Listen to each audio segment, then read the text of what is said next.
BC here. Hi, guys and gals.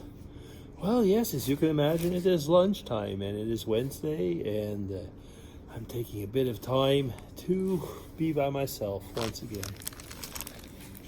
It's been raining a lot, actually, lately, but yeah, it calmed off a little bit so that I could get here and come, for my lunch break. I'm just looking over there where actually, I'll point to it. There's I guess it's kind of like for the gardening people here, but the bottom floor of that little building over there, there's a toilet in there, a big thing. I have mentioned it before. It's used for a lot of things. Not only as a toilet, it's used for druggies, it's used for sex, it's used for a lot of things, Anyway, I've pretty much seen it all over here.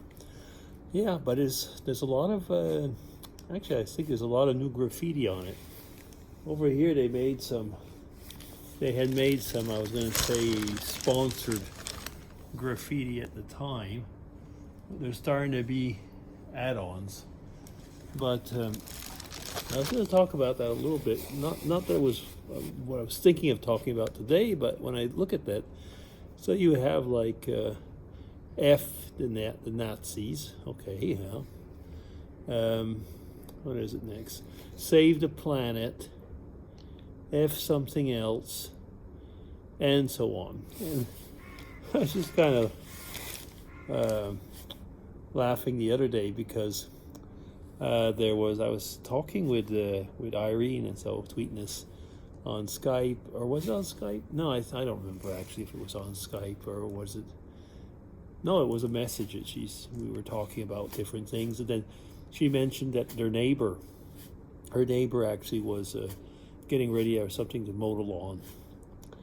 And we laugh because every time that we have something or she starts something, somebody comes and mows the lawn, and she's very sensitive with her ears and so on.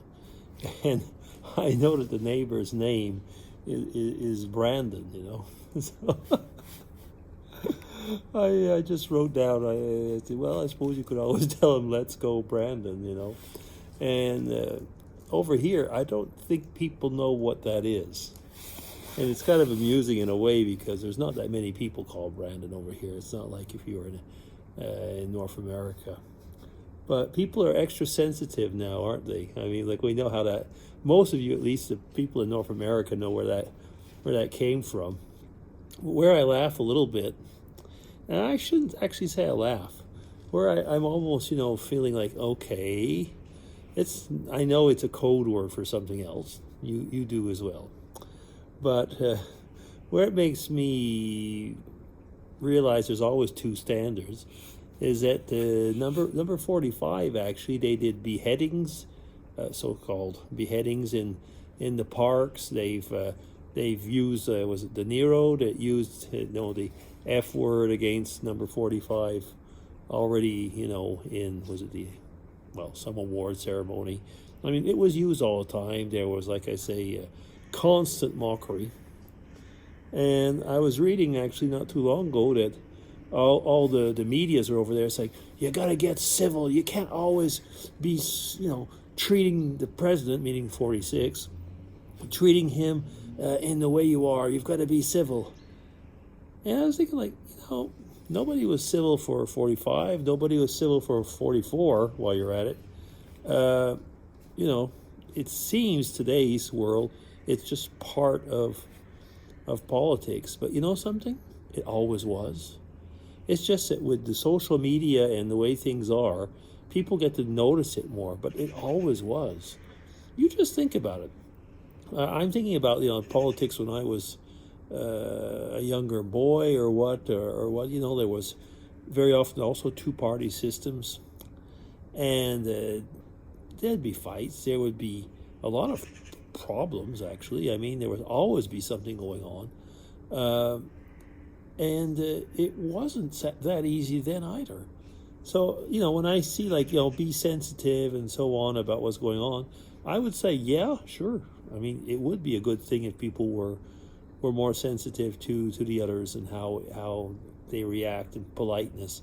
I mean, I would really say that the world is less polite now than it was before.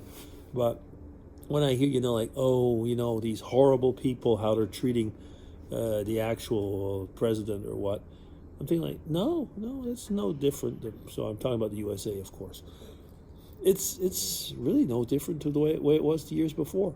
There's always been a lot of disrespect to the people in authority. Yeah.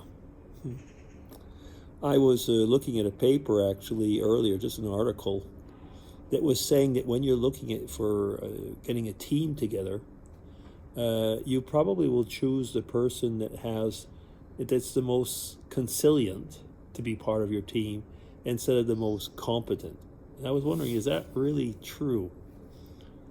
I don't know. Do you remember when we were in school and we were still allowed, I suppose, to do sports? I'll get to that in a second. And we would have like softball teams or soccer teams, and you had to choose the people. You didn't choose the nicest person. You choose the one that was the best. Yeah, I was always the last person chosen or the one that was left over. Yeah. I guess I'm nice, but I certainly wasn't the best in sports. Yeah. I was going to mention something, and you see, I talked about something and it just went off. I guess that's an old age thing. Yeah, you forget what you're talking about. Oh, yeah, how long have I been talking? 6 minutes, yeah. So, winter is coming. I'm not trying to change the subject, I'm just thinking that winter is coming, and we're going to have a lot of other concerns, I guess, soon, with all the cold weather and so on, and the ice. Over here we get a lot of ice. Yes, I am trying to change the subject. No, actually, I'm just doing a vlog and things as it come in my head, I guess that's the whole thing. Somebody once talked to me and said, is it difficult to vlog? I was asked that once. And I said, well, it is and it isn't. If you're just talking and you're talking to yourself, I think it's actually quite easy.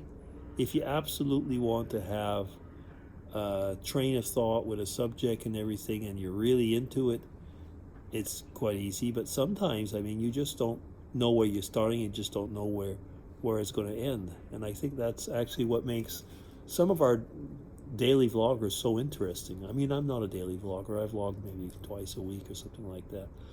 But, some of the daily vloggers, it's really impressive that they're able to bring things every day, and people would say, yeah, but they have a subject or a topic or something, and often you think like, no, not really. Actually, they're just chatting with us, like we're having a conversation. And I think if you're having like a conversation with somebody just like that, you do kind of go here and there and all over, because you're just talking and you look up and you see something and you think about it. Oh, you say it. And then, yeah, you do forget what else you were going to say, and it'll come to you as soon as the conversation is over. You know that.